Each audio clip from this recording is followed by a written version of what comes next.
Pastor David Poyong Cho. Como experimentar Deus diariamente? Alguns anos atrás, eu viajava por vários países. Em certo país, preguei cerca de 30 vezes a grupos que contavam com um total de mais de 25 mil pessoas. Embora alguma destas reuniões tivessem resultados espirituais duradouros, fiquei grandemente perturbado pela condição da maioria das igrejas nesse país. Havia muitas igrejas lindas, mas aos domingos quase todas encontravam-se vazias. Até mesmo os crentes que iam à igreja pareciam inquietos e desambientados, mais como um grupo de órfãos que uma família de crentes. Muitos desses crentes eram gente boa, mas seu conhecimento da vontade de Deus para suas vidas era limitado, e sua alegria parecia ainda menor.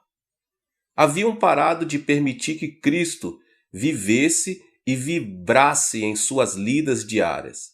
Perderam de vista a necessidade de experimentar a Deus diariamente.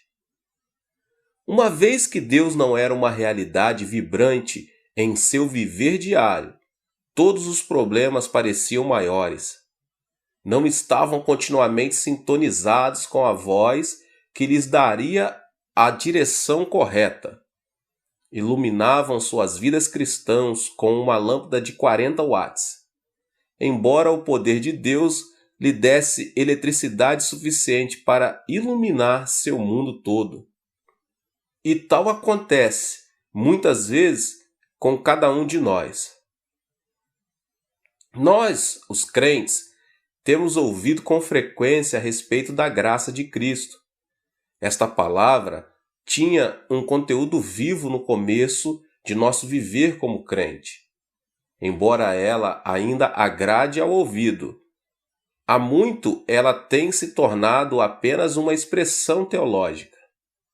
No grego, graça é charis.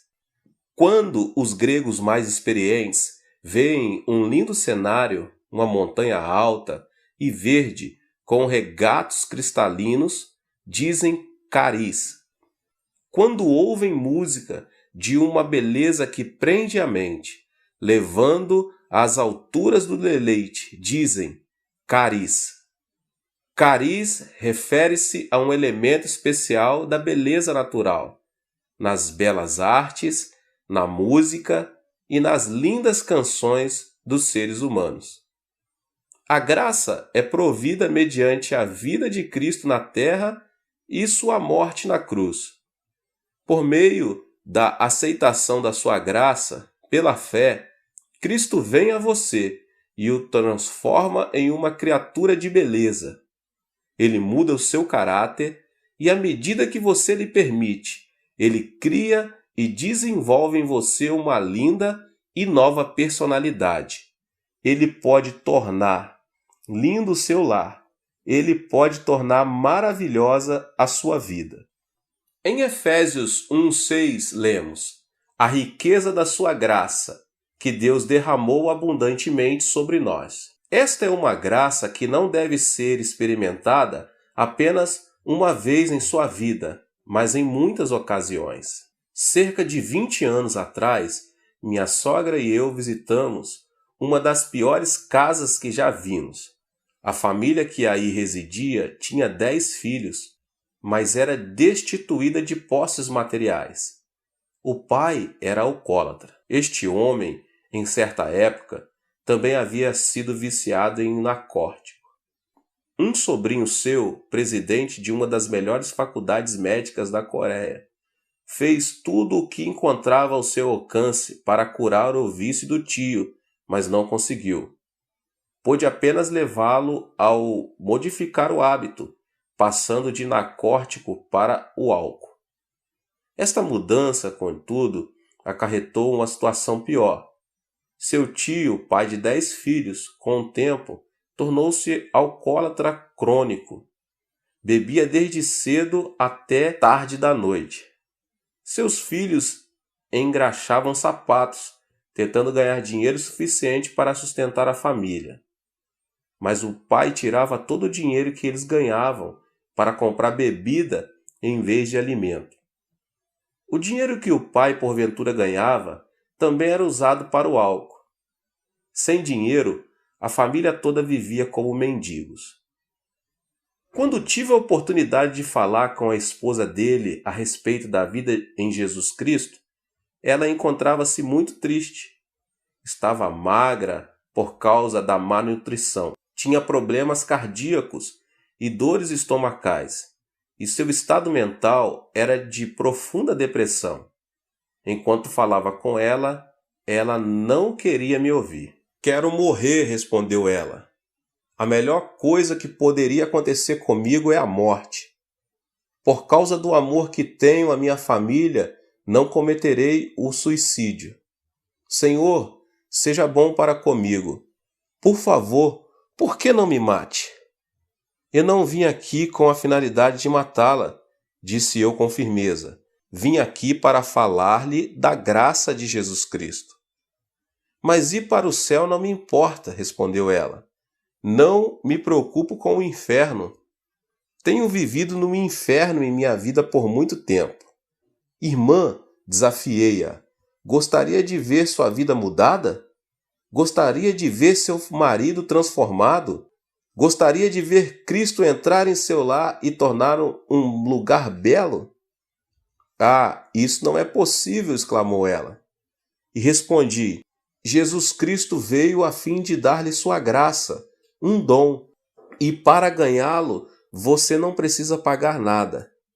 Ele disse que sua graça seria suficiente para suprir todas as necessidades. Cristianismo é mais que belos ensinos, mais que mera religião. Quando a pessoa se torna crente, Jesus Cristo entra em sua vida e dá-lhe sua graça. Ele a torna linda." Ela ouviu minhas palavras com interesse e começou a ir à igreja. Logo saiu de sua depressão. Deus curou-lhe as dores estomacais e os problemas cardíacos. Ela decidiu ser crente e tornou-se uma pessoa linda. Sua personalidade foi transformada pelo poder de Cristo.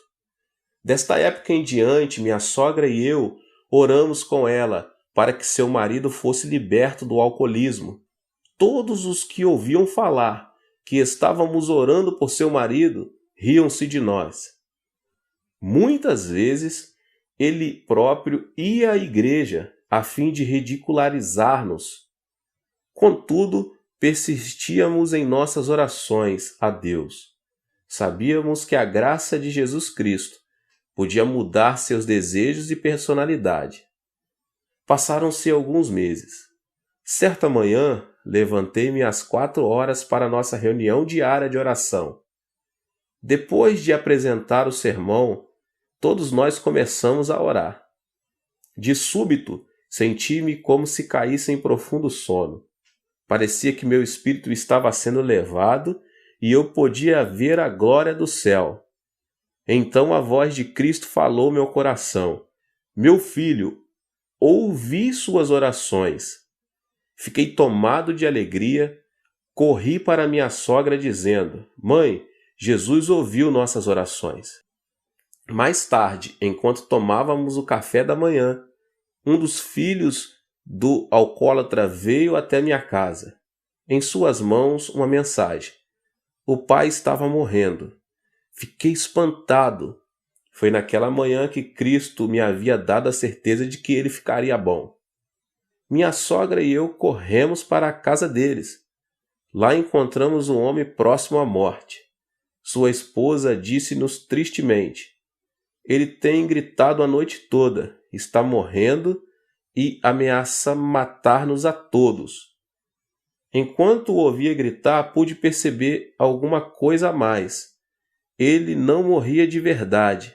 Satanás, contudo, tinha se apoderado de sua vida e mente, levando-o a pensar e a agir como se a morte logo seria uma realidade.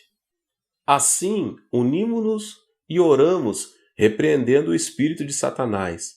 Reivindicamos a vitória em nome do Senhor Jesus Cristo. Então sentimos a linda presença do Senhor.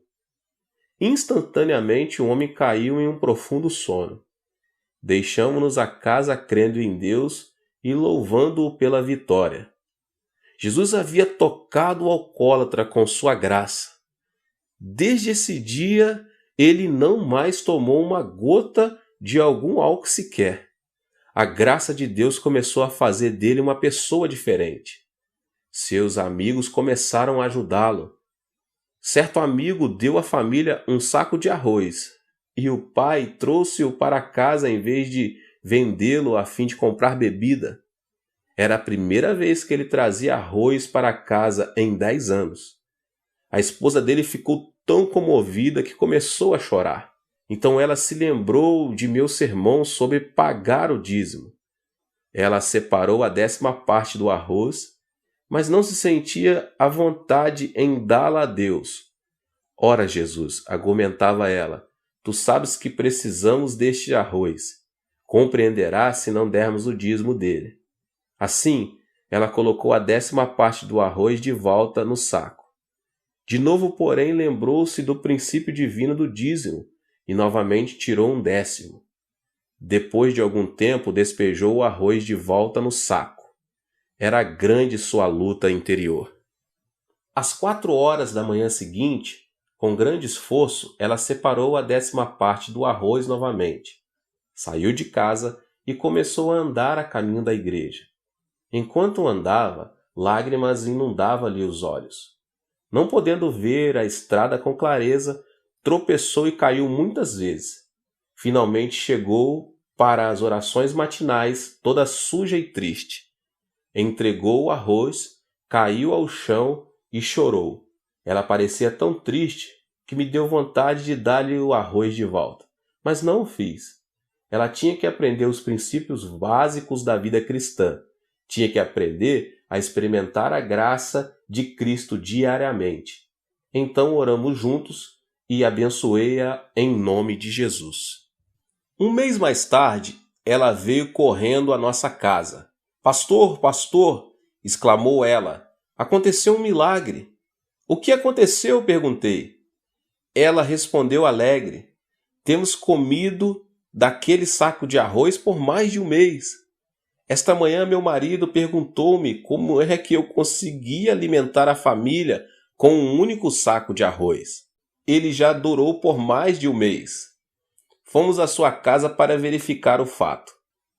Havia exatamente um 10º, a quantia de seu dízimo restante no saco. Toda vez que ela tirava um pouco de arroz para cozinhar, um 10º sempre permanecia. O milagre continuou até seu marido comprar outro saco de arroz. Assim que comprou outro, o primeiro se esvaziou. A graça diária de Cristo também começou a operar em seu lar. Por causa da pobreza da família, todos os filhos trabalhavam arduamente o dia todo. Então os filhos começaram a frequentar a escola. Hoje o marido é ancião da igreja. 2 dos seus filhos são pastores, cada um deles com um lar cheio da beleza de vidas dedicadas a Cristo. Esta família inteira aprendeu a importância de experimentar a graça de Cristo diariamente. Há 4 palavras na língua grega para expressar diferentes tipos de amor. Uma palavra é eros. Este é o tipo de amor que sentimos pelo sexo oposto. Amo muito a minha esposa e ela também me ama. Quando me encontro fora, em viagem evangelística no exterior, procuro escrever-lhe uma carta todos os dias. Contudo, posso perceber alguns sentimentos egoístas em nosso amor, pois há momentos em que desejo que ela me ame ainda mais do que a amo. Há ocasiões em que ela deseja receber mais amor do que oferece. De modo que, em certas oportunidades, discutimos. Discussões essas que nascem de uma luta pelo poder, em vez da estabilidade do amor abnegado. Estou no Ministério da Palavra por mais de 2 décadas. Durante este período, tenho aconselhado muitos casais com problemas conjugais. A maioria desses problemas foi causada por amor egoísta e autocentralizado. O amor de Deus é diferente. O seu não é o amor egoísta eros. Outra palavra para amor é filéu. Este é o tipo de amor que existe entre amigos. O amor dos amigos é menos egoísta, mas ainda há restrições. Enquanto a pessoa tem abundância e prosperidade, ela terá muitos amigos. Mas no momento em que chega o fracasso nos negócios ou outras dificuldades, muitos amigos, um a um, a deixam. O amor filéu também falha ao enfrentar problemas. Storge é uma terceira palavra grega para amor. Este é o tipo de amor entre os pais e os filhos. Esta espécie de amor envolve um tipo diferente de dedicação. Durante a Guerra Coreana, muitas pessoas foram para Busan, no extremo sul da Coreia. A maioria das pessoas que viviam aí, minha cidade natal, eram muito pobres, com escassamente o necessário para cada dia. Era quase impossível conseguir trabalho. Desesperados pela falta de alimento, até mesmo roubávamos. Quando os soldados norte-americanos começavam a transportar carvão do porto de Busan, muitos meninos como eu subíamos nos vagões como formigas famintas. Roubávamos carvão suficiente para vender a fim de comprar alimento e roupa para passar uma pequena porção do severo inverno. Certo dia, um grupo de refugiados subiu num trem de carga para roubar carvão. Um militar norte-americano correu para eles gritando que descesse. Apavorados, pularam fora do trem. Um menino de 7 anos de idade encontrava-se no grupo que fugia. Ele começou a correr com o restante do grupo, mas viu um pouco de carvão caindo debaixo do trem. Entrou, arrastando-se debaixo do trem para retirá-lo.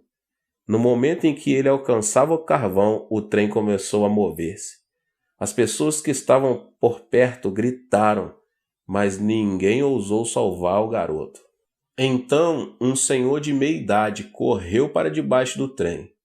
Com o impulso de sua força, ele empurrou a criança para fora, jogando-a de cima dos trilhos. Mas o homem já não estava seguro. A seguir, ouvimos o ruído dos ossos do homem, quebrando-se à medida que as rodas de aço estraçalhavam-lhe o corpo. O homem deu a vida por aquele menino. Era seu pai. Tal é o amor de pais cuidadosos. O amor Storge leva os pais a ações heróicas. É um maravilhoso tipo de amor, mas ele também tem seus limites. É um amor limitado aos pais e aos filhos. Na língua grega, o amor de Deus é ágape. Ágape é diferente de eros, diferente de filéu e diferente de storge. Ágape é um amor incondicional, o amor de Deus mostrado mediante a vida de Cristo e de sua morte na cruz do Calvário. Deus não nos ama porque podemos dar-lhe algo de volta. Ele não nos ama porque podemos passar horas alegres de amizade com Ele. Ele não nos ama porque tenhamos alcançado algum ponto de perfeição humana. Deus nos ama sem condições. Deus é amor e é de sua natureza amar. Cristo viveu uma vida sem pecados e de livre e espontânea vontade sofreu a morte de torturas de um criminoso por causa do amor ágape. Cristo sofreu na cruz a morte que era nossa. Por meio de Cristo, Deus provou que nos ama, a você e a mim, a despeito de nossos pecados, nossas fraquezas e do fato de não merecermos o seu amor. Se você colocar sua fé em Deus, Ele pode purificá-lo dos seus pecados e conceder-lhe o perdão. Com a ressurreição de Jesus, provou-se o poder de Deus, poder que pode dar força às nossas debilidades. Deus apresenta um convite a todos nós. Vinde a mim, todos os que estáis cansados e sobrecarregados, e eu vos aliviarei. Isto está em Mateus 11:28. O amor de Deus é amor para hoje, amor pelo qual você e eu podemos viver. Jamais tenha dúvida de que você é profundamente amado por Deus. Você tem a habilidade e o privilégio de falar diariamente com Ele, diretamente com Ele também. Não se preocupe com os pecados passados. Deus pode conceder-lhe perdão mediante a fé em Cristo. Não se preocupe com os seus fracassos. Deus pode dar-lhe a força para vencer e ter sucesso. Não se preocupe com suas insuficiências. Mediante Cristo você é fortalecido. Não se preocupe com suas frustrações. Deus mostrou que a frustração última, a morte, é impotente perante sua vontade. Grande parte da Bíblia ocupa-se com o relato do amor de Deus ao homem. Leia-a diariamente e deixe que ela fale do amor de Deus a você. Faça da oração parte de suas atividades diárias. Converse com Deus com honestidade e do íntimo do seu coração em mente. Permita que Deus lhe responda com palavras de amor e sabedoria. Deus o ama profundamente. Paulo termina a segunda carta aos Coríntios com estas palavras: a graça do Senhor Jesus Cristo e o amor de Deus e a comunhão do Espírito Santo seja com todos vocês. 2 Coríntios 13:13. Nestas palavras, o apóstolo Paulo reconheceu a importância de experimentarmos a graça de Cristo e o amor de Deus. Ele também aponta o terceiro aspecto, a presença do Espírito Santo. Se parafrasearmos este versículo diretamente na língua grega, teríamos: a graça de Jesus Cristo e o amor de Deus estejam em vós mediante a comunhão do Espírito Santo. O Espírito Santo é o meio pelo qual recebemos a graça de Jesus e o amor de Deus. A palavra grega para comunhão neste versículo é koinonia, que significa companheirismo, a qual envolve três aspectos distintos. Os dias do Antigo Testamento foram a época em que o nosso Pai Celestial lidou com o homem mais diretamente que nas eras seguintes. Então o Pai enviou seu Filho, Jesus Cristo, que viveu e andou entre os homens por 33 anos. Enquanto vivia na terra, Cristo falou de outro que viria depois dele. E rogarei ao Pai, e ele vos dará outro Consolador, a fim de que esteja para sempre convosco. O Consolador, o Espírito Santo, que o Pai enviará em meu nome. Esse vos ensinará todas as coisas, e vos fará lembrar de tudo o que vos tenho dito. João 14, 16 e 26. Hoje, mediante a pessoa do Espírito Santo, podemos experimentar o amor de Deus e a graça de Cristo. O Espírito Santo é uma pessoa, o terceiro membro do Deus triuno e uno. Não podemos verdadeiramente conhecer a pessoa somente por seu nome, nem mesmo mediante uma apresentação formal ou uma polida de troca de cumprimentos. Só conhecemos uma pessoa por meio da comunhão íntima e do partilhar amor mútuo. A fim de termos comunhão com essa pessoa, devemos compreender um ao outro, falar um com o outro, partilhar ideias, temores, sonhos e esperanças.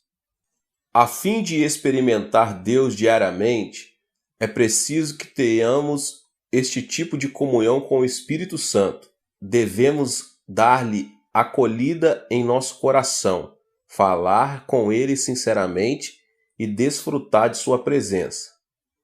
Muitos seminários teológicos famosos têm enviado alunos para falarem comigo. Desejam saber o segredo do êxito de meu ministério. Minha resposta tem sido: tenho tido sucesso por causa do Espírito Santo. É importante reconhecer e apreciar a presença do Espírito Santo.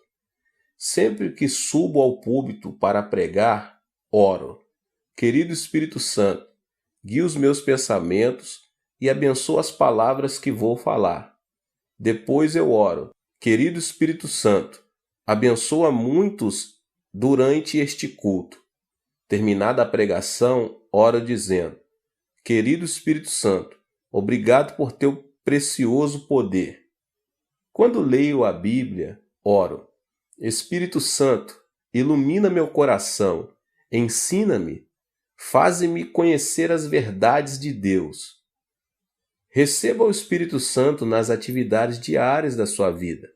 Não importa quais insignificantes possam parecer. Dependa dele e diga-lhe o quanto você o ama. Só então começa a verdadeira comunhão com o Espírito Santo. Lembre-se, ele estará para sempre convosco. João 14,16. Koinonia também significa associação, parceria. Sem o Espírito Santo como nosso sócio, jamais poderemos realizar nada de grande para Deus. Esta é uma das razões principais porque muitas igrejas tornam-se vazias e por este motivo que muitos jovens estão saindo da igreja. Sem o Espírito Santo, o reino de Deus não pode ser adequadamente construído e não podemos experimentar a graça de Jesus e o amor de Deus. Quando vou a outros países, onde falam uma língua que não conheço, tenho de usar intérpretes a fim de comunicar-me com as pessoas. Falo em inglês e o intérprete traduz meus pensamentos e minhas palavras para a sua língua nativa. Em certo sentido, somos parceiros. Se esta parceria funcionar bem, o culto terá êxito. Se nossa parceria for rompida, as pessoas que nos ouvem não compreenderão a mensagem e o culto será um fracasso. Você já parou para pensar que pode ter existido fracassos espirituais em sua vida de fé? Fica a imaginar porque há pouco êxito em sua vida de oração? Você sabe por que os milagres não são abundantes em seu andar cristão? É porque você tem falhado em sua associação diária adequada com o Espírito Santo. Mas quando você, com sinceridade, convidar o Espírito Santo a entrar em sua vida, ele estabelecerá uma associação sobrenatural com você. Você então terá parceria no negócio de construção do reino de Deus. O Espírito torna-se seu sócio majoritário. Você passa a ser o sócio secundário. Se você não der ouvidos ao sócio principal, terá fracasso no construir o reino de Deus. É preciso que você peça que o Espírito Santo seja o seu sócio principal. Ele tem estado com vocês, mas tem sido negligenciado, tem sido maltratado. Você deve dar-lhe boas-vindas e convidá-lo a entrar em sua vida cristã como sócio principal. Ele orará por você. Ele orará por meio de você. Ele viverá em você e negociará com você, tornando sua vida um êxito. O Espírito Santo deseja construir o reino de Deus mediante você. Ele deseja dar-lhe o poder de Deus que somente uma associação profunda com ele pode desenvolver. Koinonia propõe transporte. Transporte é um serviço de que todos nós necessitamos. Quando a pessoa desejar ir a outro país, geralmente vai de avião, de trem ou de carro. Até mesmo nos supermercados vemos os resultados do transporte. O alimento e legumes que aí se encontram foram trazidos de lugares distantes, e o transporte desses bens enriquece-nos a vida. A maioria de nós lembra-se da pessoa que nos trouxe muitas coisas que desejamos e de que precisamos, o transportador. Ele já nos trouxe de tudo, desde alimento até aparelhos de televisão. Embora em geral ignoremos a sua importância, ele nos trouxe coisas que tornaram nossa vida mais agradável. Em certo sentido, o Espírito Santo é o transportador de Deus. O Espírito Santo transporta a graça de Jesus Cristo e o amor desde o trono celeste até nosso coração, lar e igreja. O Espírito Santo também leva nossas orações ao trono de Deus. O Espírito de Deus está se movimentando constantemente entre Deus e você. Ele é o dom de Deus para você, o responsável para entregar aos que têm fé todos os dons de Deus, responsável pelas respostas a todas as orações baseadas na direção divina. Ele tem deleite em suas responsabilidades, pois é seu desejo obedecer à ordem do Pai. Para uma vida cristã de poder, é preciso que você experimente a Deus diariamente. Jesus Cristo deu-lhe a graça que o torna lindo. No termo cuidado de Deus, ele lhe deu o amor pelo qual viver. Mediante a comunhão com o Espírito Santo e a graça de Cristo, o amor de Deus pode ser seu. Faça do Espírito Santo seu sócio principal e deixe que o poder, a graça e o amor de Deus fluam livremente em sua vida. Experimente a Deus diariamente e permita que a vibração dessa experiência irradie para todos os que estão ao seu redor. Deus te abençoe mais uma vez. Espero que você tenha gostado. Se inscreva aqui no canal e ative as notificações para que você não perca nenhum vídeo. Tem muitos vídeos aqui do pastor David Poyong Cho. Não esqueça de deixar aqui o seu like e também compartilhar com as pessoas que você mais ama. Deus te abençoe e nos vemos nos próximos vídeos. Tchau, tchau.